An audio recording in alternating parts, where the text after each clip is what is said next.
I think we have some more people.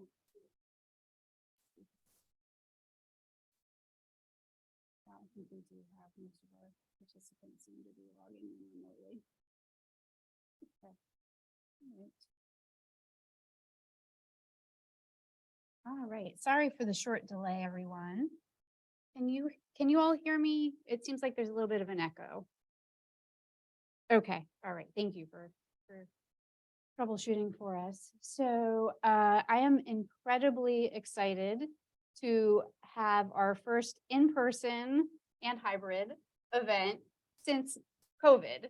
So it's been years since we've gotten to join together in person. We have a few people filtering in. And I guess one of the silver linings of COVID is that we also have the Zoom option now. So we have quite a few people joining by Zoom. And it is my pleasure to introduce Dr. Calvin Chou from UCSF.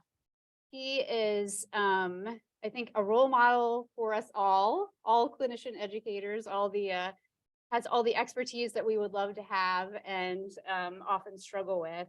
To start from the beginnings of his career, he trained at Yale as an undergrad and then Columbia for his PhD in medical school. Then he did his internal medicine training at UCSF, works there now as an attending at the VA, and is a nationally renowned expert in medical education, communication skills, evaluations, etc. So I am so excited to hear and learn from all of your wisdom. Thank you for joining us. Thanks for having me. Yeah, thanks all for being here, both online and in person. Anytime somebody says he has a lot of experience, that's just an excuse for me being old. And I hope that I can bring at least some of the experiences from some of that oldness, as well as some of the School of Hard Knocks that we've all gone through as we've undergone our training. We're talking today about how to help the struggling learner, and I actually need to change the title of the slide. Learners who struggle, I think, is a better title than struggling learner. We don't want to necessarily give our learners an identity where they are a struggling learner or somebody who's in remediation, because that extra identity then gives them more of a problem in terms of a moniker or an identity that they have to shed. So thinking about learners who struggle and ways that we as faculty and colleagues can help them. I thought this was going to work. It did work before, but I can, oh, got it. No. Can always do, sorry, I have to advance the slide somehow. There. We'll get this to happen. Maybe if you don't mind, thank you. So I have to give a disclosure, and that is my name is on a couple of books. One on remediation. That one was published almost 9 years ago, and the next edition we have just finished and will be out in August or September. So a lot of the things that I'm going to be talking about today is wisdom from the new edition, and then this other book on communication called Communication RX. None of these books go to line my own pocketbook. All the royalties go to the Academy of Communication and Healthcare, which is my home organization, so to speak. So never too early to buy for the holidays. Buy early, buy often. I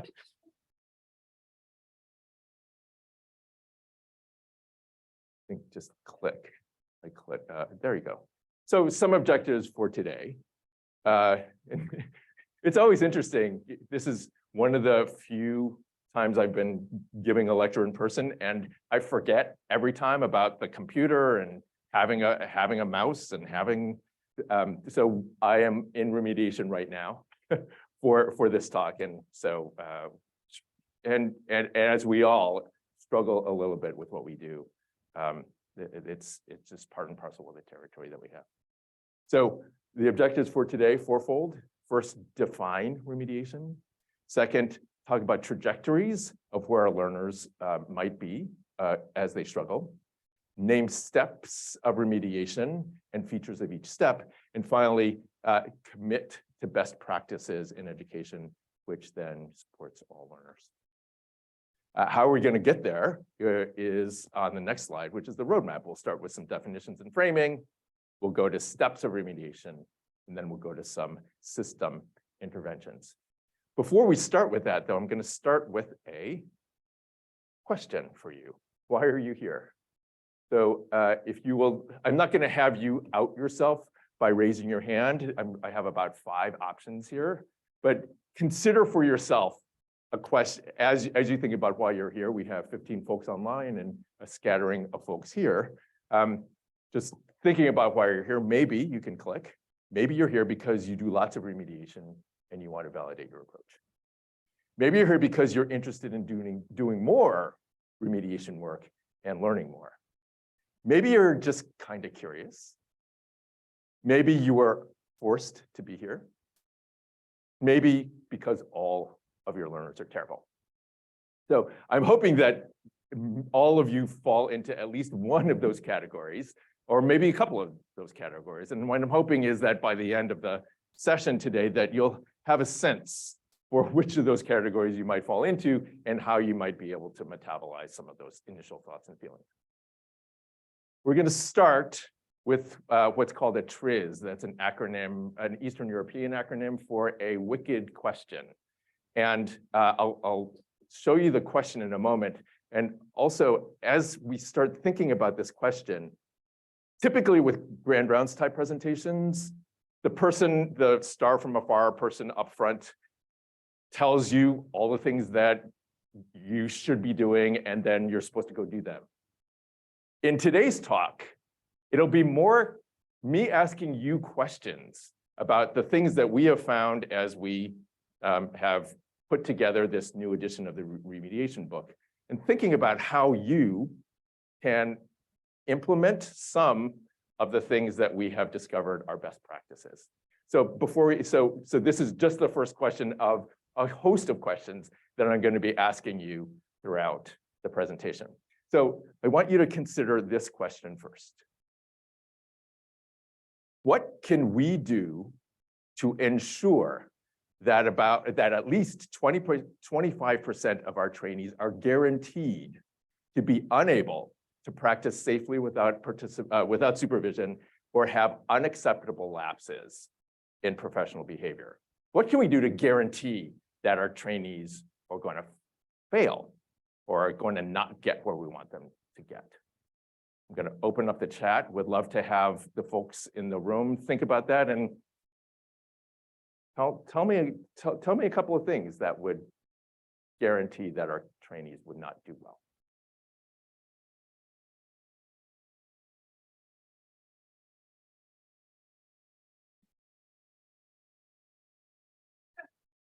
You can, yeah, I was going to say, you can project. And I'll repeat it for the people online.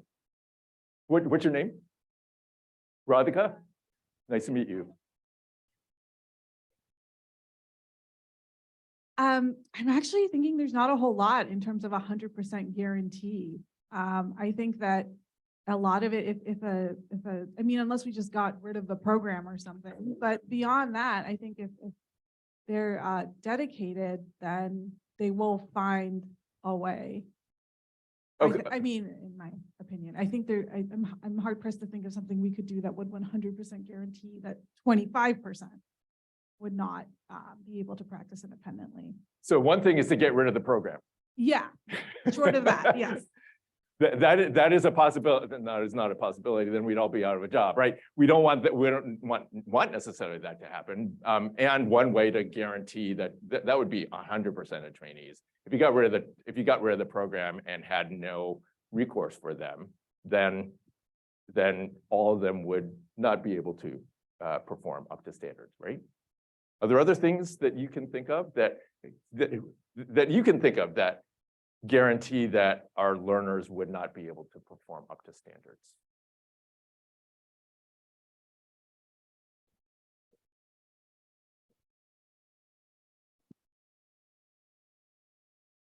I'm going to see if there's anything on the chat. Yeah, go ahead. Yes. Your name? Trevor, nice to meet you.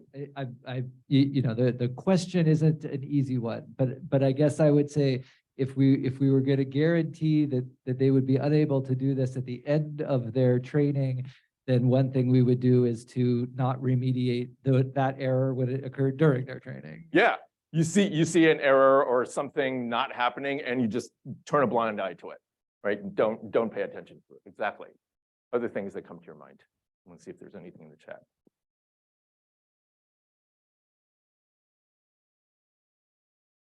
Make them afraid, Karen, make them afraid to ask for help or admit mistakes. Absolutely, no question about that. Other things? You have any thoughts, Jen? I was going to say, provide no feedback whatsoever, just kind of sit there and let them do whatever they want. No feedback, Yeah. exactly. So just let them go. So you're all considering the idea of lack of adequate supervision, right? Either get rid of the program, turn a blind eye, don't give them feedback, not pay attention to anybody who needs this remediation. Exactly. And if we think about our practices now and what we do for learners who are maybe not up to standard, I would argue that a lot of the systems that we have in place right now actually make this happen. We haven't gotten rid of programs yet, but I would think, I know this is true for my institution, that feedback provision is unfortunately relatively rare. That when we see a learner who is struggling, oftentimes we're like, well, the next person's going to take care of that. I'm only on service for the one more week, right? That there are things that we are, for lack of a better word, guilty of, not because we're bad people, but because we either don't have the skills, we don't have the courage, we feel we don't have the institutional support to be able to help to give the learners what they need. So if you go to the next slide, at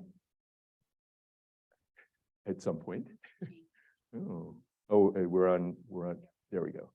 That our medical and educational systems conspire to make it difficult for our learners to succeed, that our trainees deserve better, and that ultimately our patients and our society deserve better by turning a blind eye to folks who need remediation and allowing them to go out and practice is not what society expects of us. Society expects that we are going to turn out people who we know are okay. Next slide. So this backbend is to remind me to think about a time when I was a completely novice learner. And for me, that's yoga. Like I started doing yoga classes right before the pandemic started. And the reason that I want you to think about that I'm bringing up novice learnerness is because all of our learners in whatever system we work in medical school, in residency, in fellowship, they're starting out very novice in what they do. I have been practicing now for over 25 years, and so I don't think about this as well. I think the privilege of having been in practice for a while obviates the need for us to consider what it's like actually to be a novice learner. And so when I started taking yoga, it was a very, very hard thing. It's a really complex series of moves and poses. At the very beginning, I remember thinking, well, I had to be motivated to go at all. And when I finally went to a class, I would go to a class where there aren't many people because I didn't want many people to be looking at me. And I'd look at one person and, he'd be really, really bendy. And I'm like, I can't possibly do that. And I'd look at this other person and I'd say, well, at least I'm more flexible with that person. So we go into this self-evaluative space and this comparative space when we're very, very novice learners. And then as I got better and better, well, I wouldn't call myself better at yoga. As I got more experience doing yoga, I started to understand some of the terms and be able to hear the word downward dog and not say, what is that? But actually do it. Actually, I don't know if I can actually do it, but at least make a shape that is sort of like downward dog. And then as time has gone on, and when COVID happened, found an online class where I didn't have to do that comparison thing as much. There are not that many people in the class, and so I get a lot of personal coaching in the class. And that is, I think, what has really made my yoga better. It's by no means great. I'm not going to show you any of my poses right now, but I will say that I have a better sense of what it means to do yoga, as well as to inhabit the sense of mindfulness that yoga requires.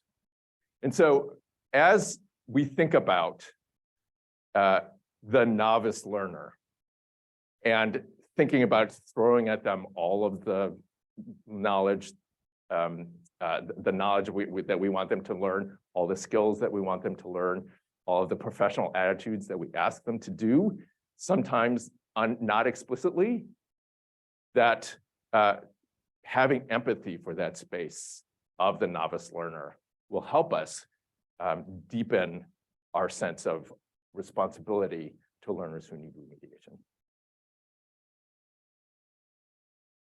So, definition of remediation in medical education. It's the process of facilitating a correction for trainees who start out on the journey, who are becoming an excellent healthcare practitioner, and then somehow have lost their way. I mentioned earlier that one of the things that happens in one of the dynamics for when we encounter learners who struggle is that oftentimes we will try not to pay attention to them for whatever reason. You can click, and that is that we kind of want to kick the can down the road, particularly if we don't have that much longer on server. So there's some worry that we have about showing up as a guide to that learner. And I say kicking the can down the road, but actually it's kicking the quote, you can click, kicking the can't down the road, right? And when we kick the can't down the road, it's usually left up to somebody who takes it upon themselves to try to do what they can to get that learner where they need to get. You can click. And those folks, unfortunately, become lone wolves. They get, it's a labor of love. There's very rarely support for that kind of position. And kind of spending all of your extra time doing that work, because oftentimes, I would say that in the vast majority of health systems right now, there is no such structure to allow remediation to happen. You can click. So one of the questions that I am going to pose of you to file away is, what kind of community can you develop so that each of those people represents one of the lone wolves? Now it's a group of people who are helping not only the puzzle in the middle, the learner who might be the puzzle in the middle, but also each other in getting each other better in inhabiting, moving forward the remediation space. So I'm not going to have you answer that right now, because all these questions are questions that we know must happen somewhere down the line. How do you get there? That is something that I don't know the USC way well enough to be able to say, oh, you need to do this. That's these are questions that I'm going to be posing of you. Okay, well, moving on to the last framing thing, which is thinking about how the learner is doing. When you have, you're kicking the can't down the road, what is going to happen to that learner? And oftentimes we think about a learner who is in a dichotomous position. They either are fine or they're not fine. And actually, it's more complicated than that. There are these various zones, which oftentimes are not as explicit as we'd like them to be. And each of those zones, there are specific rules, roles, responsibilities, and then thresholds for moving between zones, which characterize each one of those zones. What am I talking about? We can click. So this is the dichotomous thought, okay? Someone either doesn't need corrective action or they need corrective action. It is more complicated than that if you click. There's actually 4 different zones. Actually, we've come up with a 5th one. Let's go with these 4 zones right now. On the x-axis is time, and on the y-axis is performance and progression. Okay, so the uppermost zone is where zone 1, where someone doesn't need any correction. You can click. This is a learner, which we hope most of our learners are, right? They're wending their way through, progressing through whatever program they're in, and they're not needing that much correction, or they're doing their own self-correction. The next slide shows somebody who needs some correction, and click. There's an arrow where some kind of intervention happens. So either that learner gets external help, they get some tutoring, a program director or a course director sees that there's something they can do, and they can get them relatively quickly from the corrective space back into the non-corrective space. You can imagine that there's also a trajectory where that person doesn't get help, and then they get into a remediation space. And the remediation space is different from the corrective space. The corrective space is a more informal, like, let me coach you a little bit. Let me give you something to read, and then they get better. Whereas the remediation space is more of a formal space where they have not been performing to the degree that they may be in jeopardy of keeping their spot in the program, right? And so that remediation space requires a formal notification to the learner. It requires communication with whatever oversight committee or person is involved in determining eventually whether that learner stays or goes. If you click, there's also a scenario where somebody starts their program and they don't progress at all. And that's why these lines go up, is because we expect everybody over time to get better. But if someone stays at the same level, they will need correction or remediation because they're just not progressing. And then the final scenario here is a situation where somebody actually starts doing more and more poorly.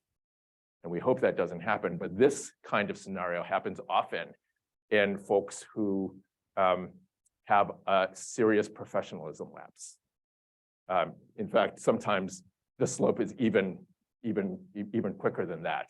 They do something and that is so egregious that we have to kick them out of the program, right? Those things are few and far between, and they're really dramatic when they happen. And so I think we all probably have stories or have heard stories of people who have done this exact thing, okay? And there is a need in that bottom level for an exclusion.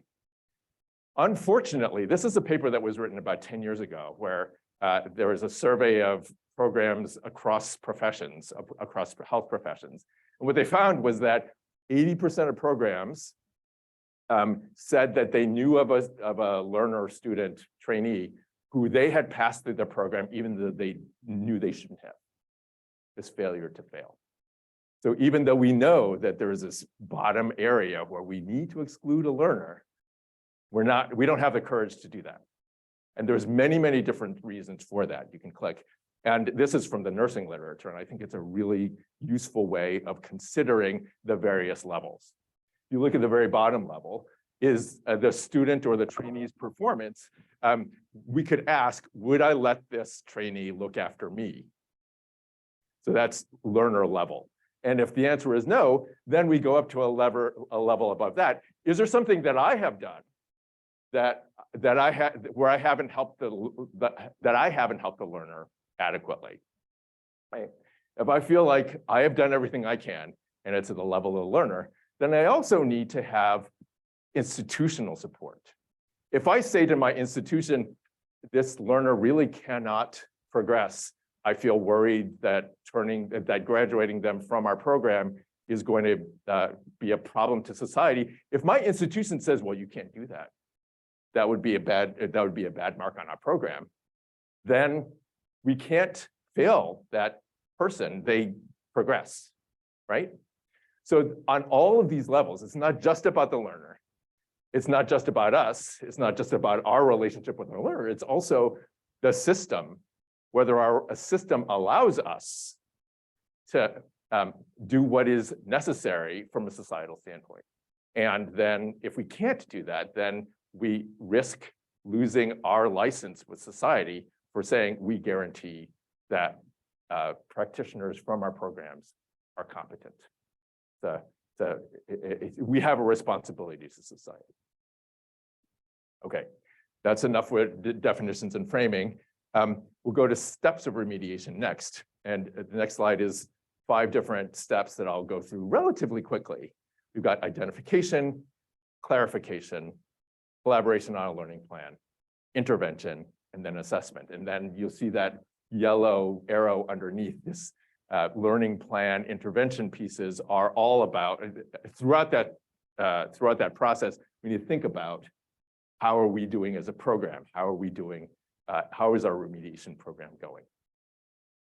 Okay. So we'll start with identification. Click. Is all right.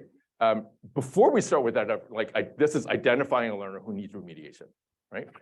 So before we even start with that, you think about prevention. How can we prevent learners from ever getting into the space where they need remediation?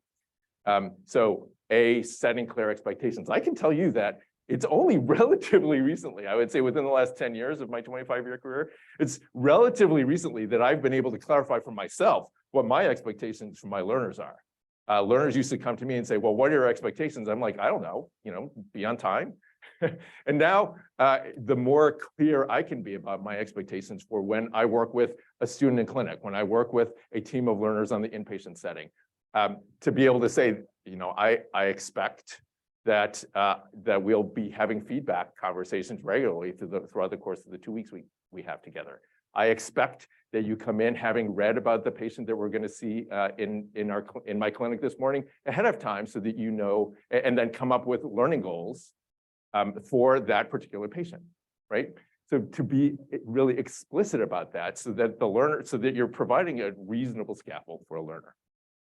The second thing is decreasing cognitive load, and I'm going to get to that in a moment. The third thing is fair assessments. Oftentimes in the pre-clerkship time period, traditionally, when I went to medical school, we had these high stakes midterms and finals for medical knowledge.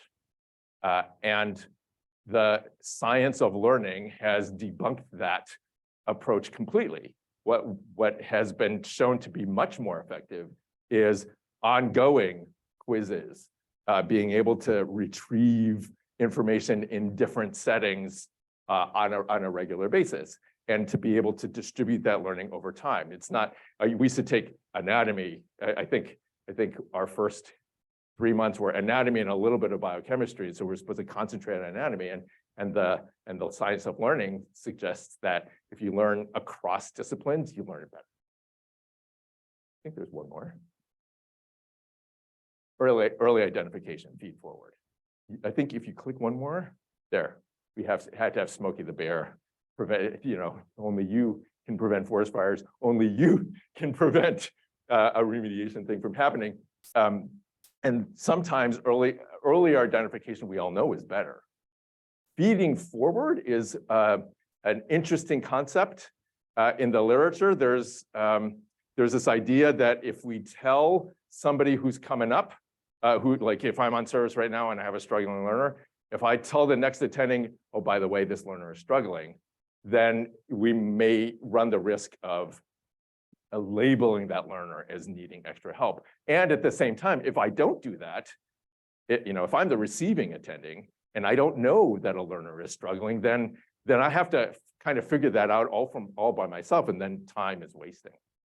So the way the literature is moving right now in general education, a little bit in medical education, is that feed forward is useful to do as long as there is no judgment made about that learner. Not, I can't believe this learner you're gonna have, they're so weak.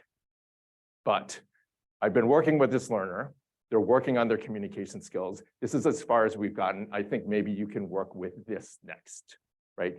The more specific competency-based approach to our struggling learners. I'm gonna take over the clicking for just a moment. So here, this is a time period where we'll ask you to consider information overload, because oftentimes what happens with our learners in the novice space is that they're overloaded with a whole bunch of information that we may or may not know about. So what I'd like everyone to do, both here and online, is to take out a piece of paper and a pen. And in a moment, I'm going to show you a series of letters. And I want you to write down the letters that you see. Okay? And then at the very end, I'm going to have you grade yourselves. Okay? And this is an exercise that I stole from Nikki Woods at the University of Toronto. And so I thank her about this. I thank her very much for this. Okay, so y'all ready? Both here and online? Okay. So the first one, oops, okay. Let me try that again. I clicked twice, that one, okay, there. You got a little preview of the second one. You ready? That was number one with the 2 letters, okay? Next one.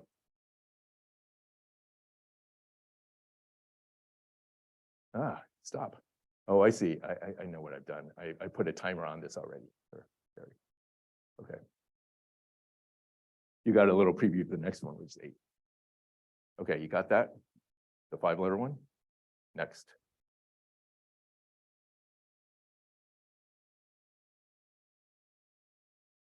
Okay. Are you ready? Next. It is the same amount of time. There's one more. Really try hard on this one. One more.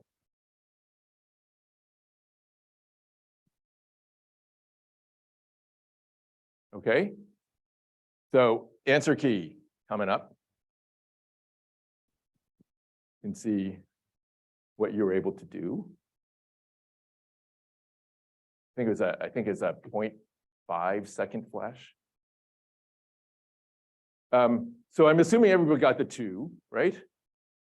5, did people get the 5? Okay.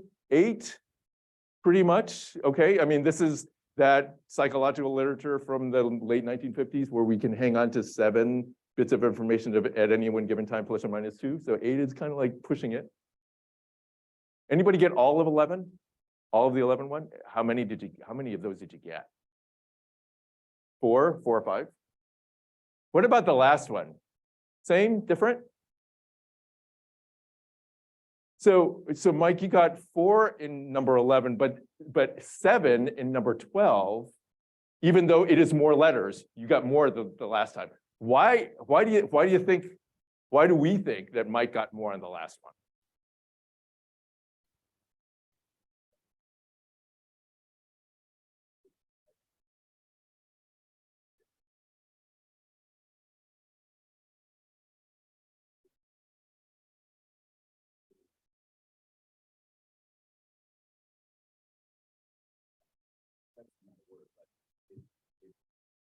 The letters flow together in a way that's made it easier.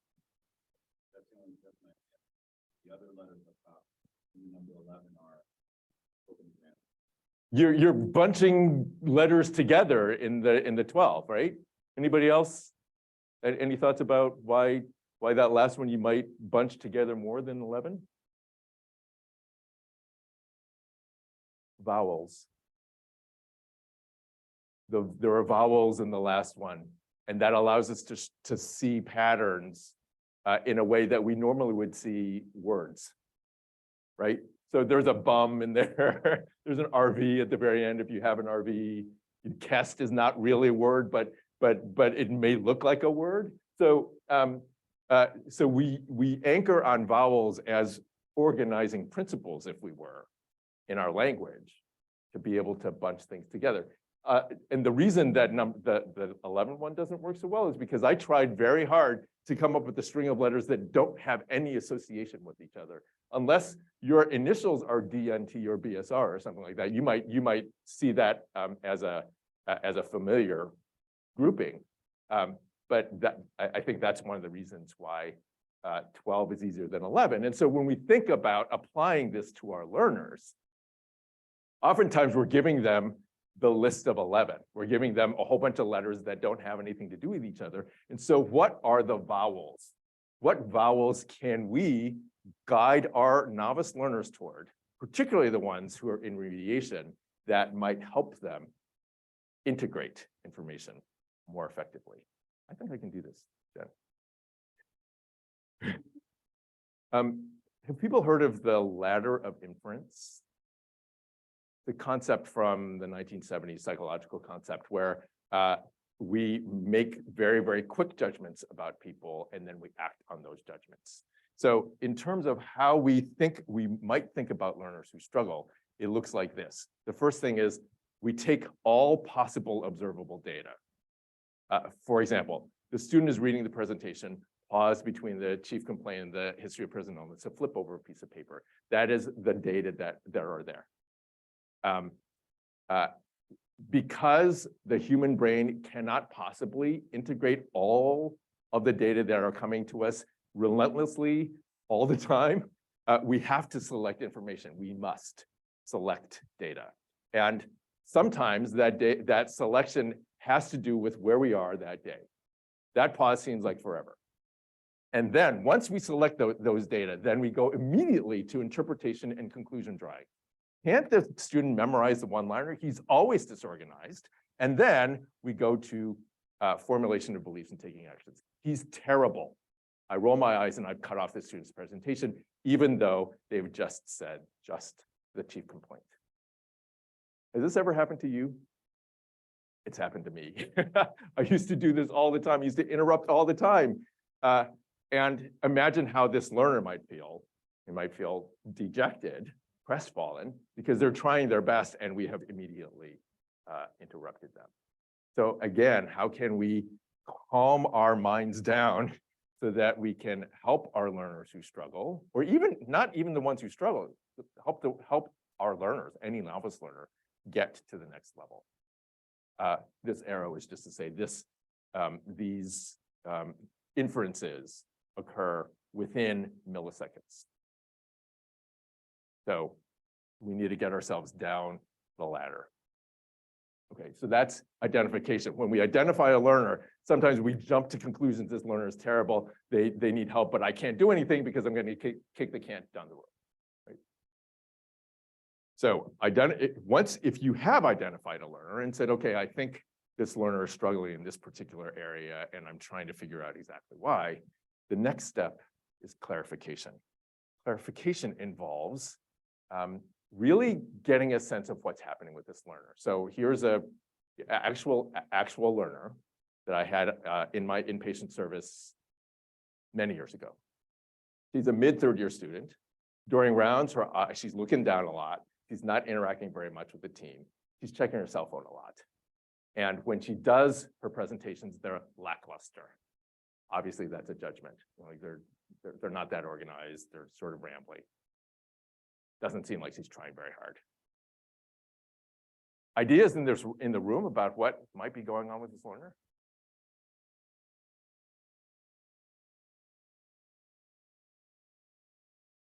Unsure, so lack of confidence. Why might that be?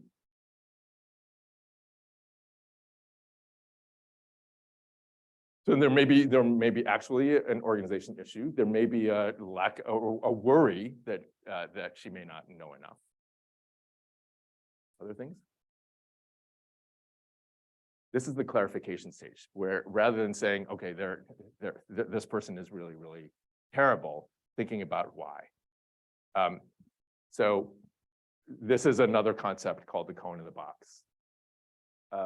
So let's say there's this cone in the box, and let's see, this side of the room This side of the room is looking through I was going to say the A hole. No, looking through hole A. And that side of the room, this side of the room is looking through hole B. Brandon, you're on this side of it, all right? So people looking through hole A, what do you see? Circle. People looking through hole B, what do you see? Triangle? Yeah, right? Who's right? Everybody. Nobody. Both, right? Because what's actually there's a cone.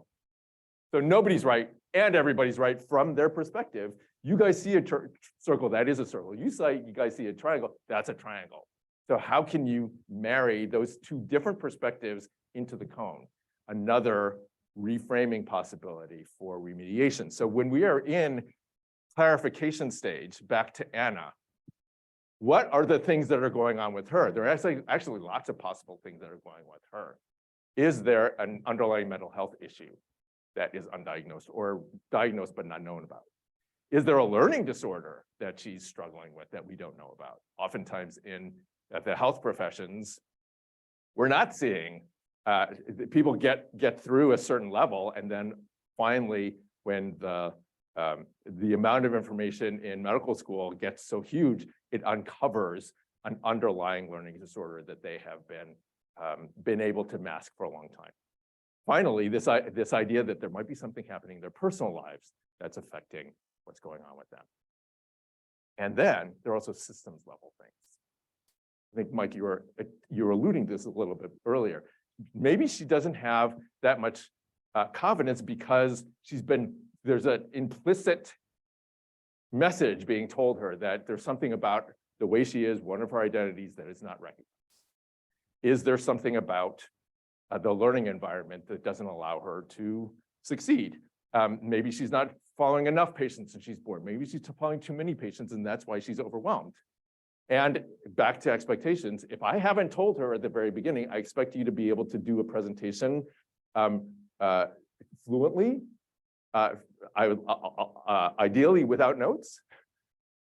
If I haven't given her that explicit expectation at the very beginning, then that might complicate the situation. So the answer to this particular case was that she was a medical student at UCSF. Her father lived in Sacramento, so 2-hour drive away.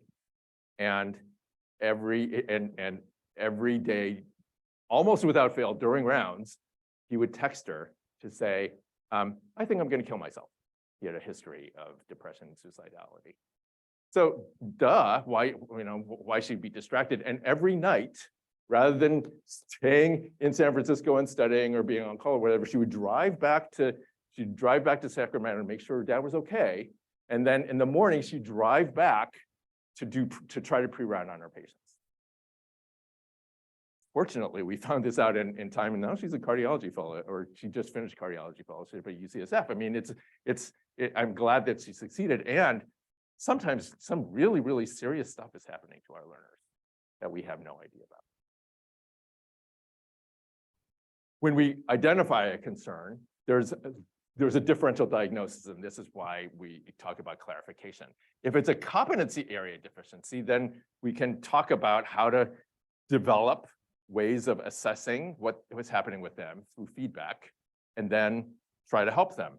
If it is a learner-specific or systems level issue, it requires that we actually spend some time with the learner, asking them, what's going on in your life? Are you having difficulties that you'd like to let me know about? And that requires that we have trust in the relationship and rapport building. Because if I am a program director and I notice this and I call Anna into my office, she may not tell me. We have to have, back to this community idea, a community of people who Anna might feel safe enough to talk about these. Okay, third step, collaboration on a learning plan. So the collaboration on a learning plan and the next step intervention require that we have a very, very good understanding of educational fundamentals that everybody should have. That includes having a feedback culture that gets everybody more toward expertise. Involving learners throughout the process. So this is we're right now talking about collaboration on a learning plan. We could very easily say, Anna, you need to do this, this, and this, and then we'll be able to pass you. Some of those things may or may not resonate with what Anna needs, or Anna thinks she can do. So involving our learners is super important. Thinking about growth mindset, self-regulation, and goal setting, that is going to allow our learners to get better over time, and allow them to become the eventually autonomous clinicians that we need everybody to be. And so if we're just teaching them toward passing a specific test and not giving them broader growth mindset level tools, then we're not doing them any favors. Us as faculty, being able to develop ourselves so that we can construct educational paradigms that allow our learners to succeed, and for those in remediation, be able to develop specific expertise so that we can help particularly learners who struggle succeed. And then finally, to align the explicit and implicit curriculum together, because there are all kinds of things that we're telling our learners without saying them. That we align them in a way that allows us to assess our learners in a valid, reliable way. So those are the fundamentals, and those are all wrapped up in being able to collaborate with our learners on learning plans.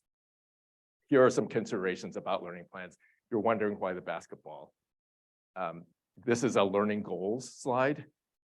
So this March Madness, right? A field goal is what I was thinking of. I gave this talk in Canada a while ago, and that would be hockey. But so field goals. So our learning goals. How do we involve our learners in developing a goal and plan for them that will work? Making certain that those goals are smart, that they're specific, measurable, actionable, relevant, and timely, and then documenting that plan over time, giving whoever needs to have a copy, and assessing progress in a reliable way. So once that learning plan is in place, then we do the intervention of the actual remediation. And what I have listed on this slide is 1, 2, 3, 4, 5, 6 domains. There's a separate chapter for each one of these in the upcoming book. And just some ideas of how you might be able to help learners who are struggling in one of those categories. I don't want you to memorize these, actually. This is another shill for the book, because I can't go into each one of these competency domains in great detail. Every competency is different in terms of the way that you approach them, but there is a common theme between all of these, and that is that almost all of them require coaching, feedback, reflection, self-regulation. Okay, so that's the basis of the intervention in remediation, is to have coaching and feedback. One question I'm gonna ask the group to think about is, how is your coaching and feedback process for everybody, not just your struggle, not just your learners who struggle? How is your coaching and feedback process for everybody? And if you feel like it's lacking, how can you get better expertise at that? Okay, finally, we're up to assessment. And assessment is on 2 levels. One is assessing the learner. We're back to this novice learner who's, okay, I know that this, if you do yoga, this is not the bridge. This is the full wheel. The full wheel is harder than the bridge, but I understand that. And then how can we bridge to successful decision-making using standardized competency-based assessments, and then thinking about this community again, a triumvirate, I like to call it, of educator groups. Number one, the people who are frontline educators who identify learners who might be undergoing some struggle. Then they refer to a program where there are expert remediation coaches who can work with that learner in that specific competency. I'm really good, I think, I like to think I'm really good at the communication and professionalism competencies. I'm not good at all in remediating people in the procedural competencies. So having a community of remediation coaches who are expert at individual competencies will be really helpful. And then ultimately having a decider, an arbiter, who can take all of these data and make a defensible ethical judgment on the basis of a portfolio of data that are imperfect and mixed source. I think of this like when we're following a patient in the hospital who has CHF. And somewhere in the middle of their hospitalization, we get these data back, like their bicarb has increased. So we think, oh, maybe they're dry, but their JVP is really high, but they have tricuspid regurg. And then you look at the POCUS and there may be some compressibility there. Taking all of these data and being able to synthesize it, is the patient wet or dry? Are we going to diurese them or not? That complex level of decision-making is what the complex level of decision-making we need to do for our students in remediation as well. Oh, and resources. I'm telling you all of these things, like the best programs have all of the resources for these people. We have a standardized competency-based assessment system. We have faculty development for all people. We have really great coaches and who feel really, really great at feedback. How do you do that? How can you get all that together? And what are the first steps you're going to take in order to develop this program? And then documentation. Document. Going to system level interventions, thinking about how we can get so we have just thought through how we can approach a learner who is struggling. What is the system like? What is that system that helps that learner along, we hope? What does that system look like, and how can we improve that system? How can we improve the evaluation of the measurements that we have for success? Was the timeline for that learner too long, too short? Do we need to give them more time? And thinking also about the effects on our learners, not just the learners who struggle, meaning we're developing self-regulated learning here. How am I helping you with your resilience? How am I helping you with your mental health? If you have a struggling learner, the ripple effect outside that learner sometimes can be really, really stark. I'm just now working with a cardiology fellowship program where they have 3 fellows in each year. This year, one of the first-year fellows is struggling. They've had to take her out of rotation, which means that it's loading on the other 2 fellows and the rest of the program. So the ripple effects of somebody who's struggling can be very, very severe. And how can we help these peer cohorts survive without making everybody crazy? I'm asking you that question not because I have an answer, because I don't. It requires a lot of work and a lot of, what's the right word, strategy. And finally, I showed this slide before in terms of some of the systemic issues that can conspire to decrease the performance of our learners. Any of these implicit bias-laden ideas, learning environments that don't support our learners, ways that we can be better as teachers, ways that we can instruct our systems so that our learners can succeed the best they can. All kinds of things that we can think about. All right, so summarizing finally. Definition of remediation meaning getting somebody back on track. Don't do this alone. You need to have a community to have this happen. Identifying our learners, first preventing. How can you prevent some of these remediation issues from happening? How can we accurately identify learners who need remediation in the most supportive kind of way? When you think about clarifying what's going on with the learner, remembering the cone in the box, the whole A and the whole B, and asking with empathy and curiosity and in a safe space, what might be going on? Collaborating on a learning plan, remembering that that depends on educational fundamentals, feedback and coaching is the crux of intervention. And finally, in terms of assessing not only our learners, is the learner doing okay? Our program, is our program doing okay? And are we turning out learners who we are confident can uphold our societal duty for competent practitioners? Final word here. Nikki Giovanni, the great poet, says this, and I'm going to ask that we apply it to remediation. While language is a gift, listening is a responsibility. Thank you so much for your attention. Would love to have any questions if you have time. And thanks for staying. Oh, can you hear me? Yeah, there you go. Does anybody in the audience in person or by Zoom have questions? Yeah. Because it's more word like, Yeah. exactly, Amy. Well, I have a couple of, I always have.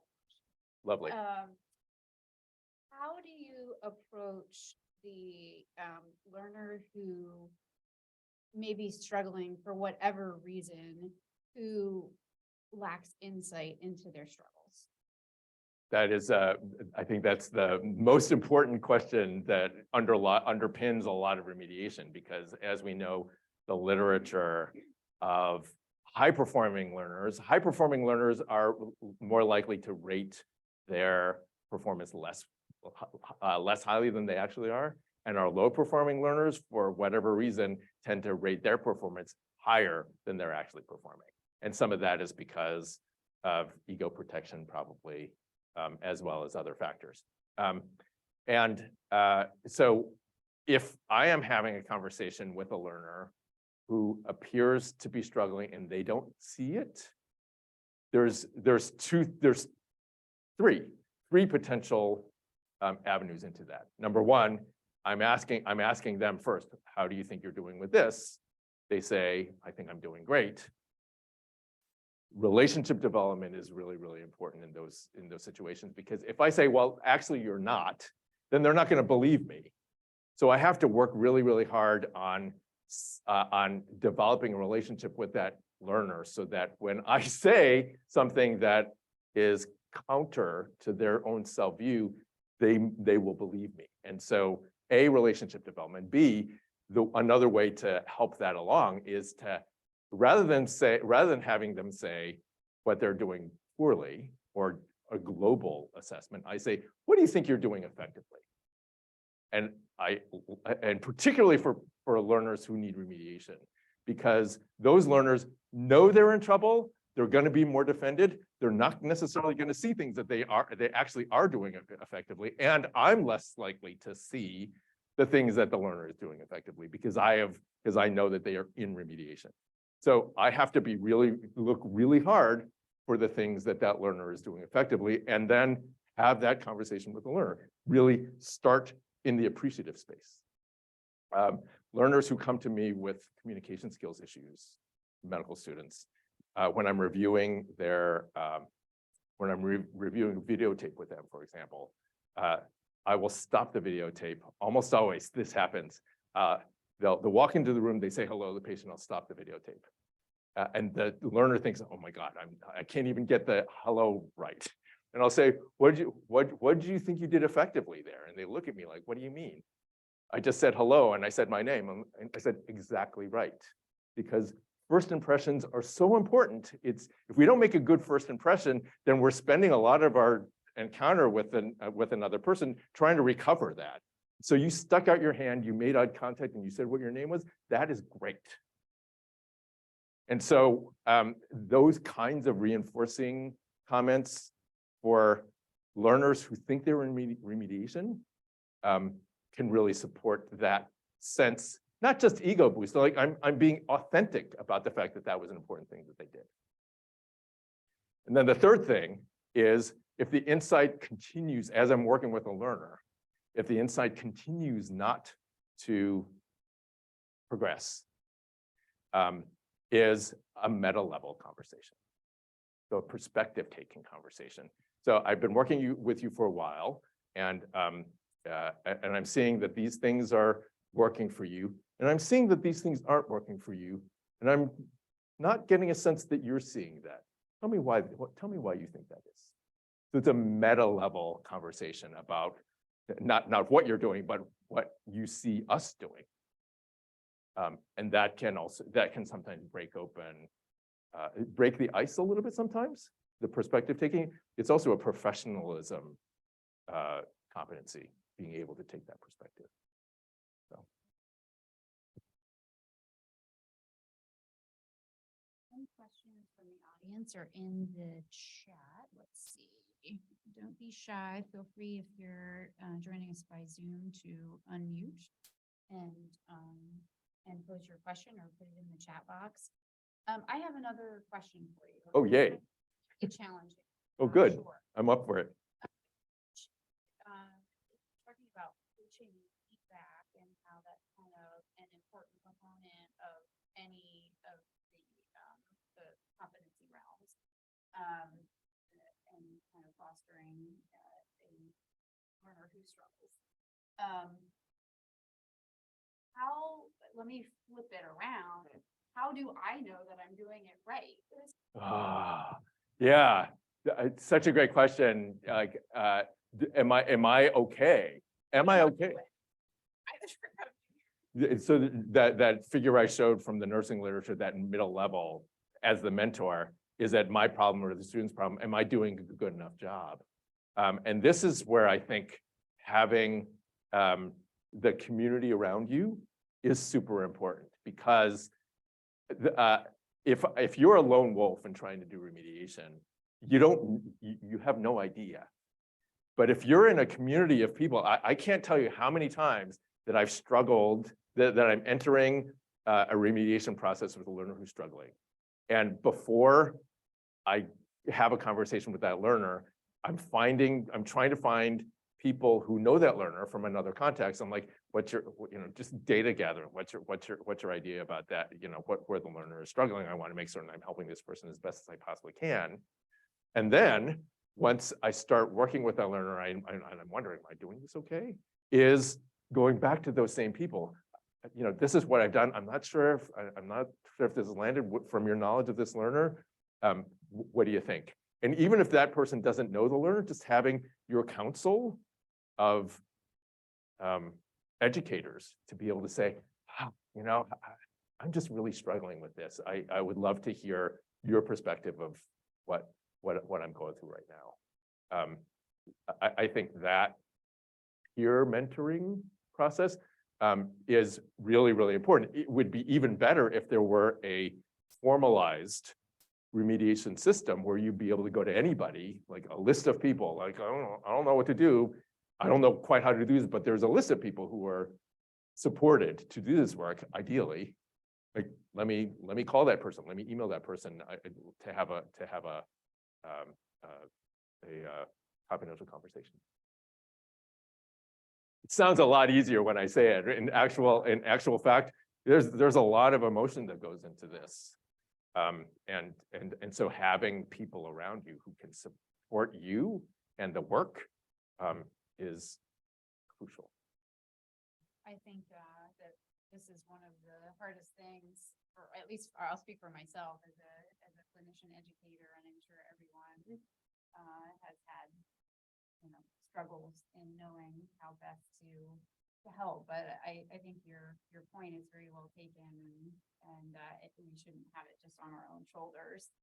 We ourselves need help too a lot of the time. Exactly. Get away from the lone wolf, Yeah. and let's form the community. And it takes more time and also ultimately more fulfilling. The more that I do remediation in a community, the more I learn, the better I get. Any final questions?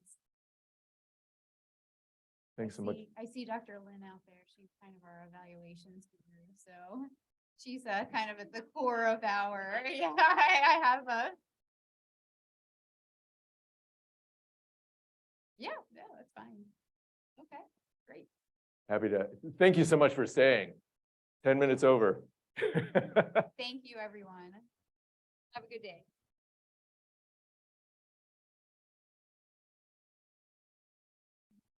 My pleasure. Great. I, it's very reminiscent of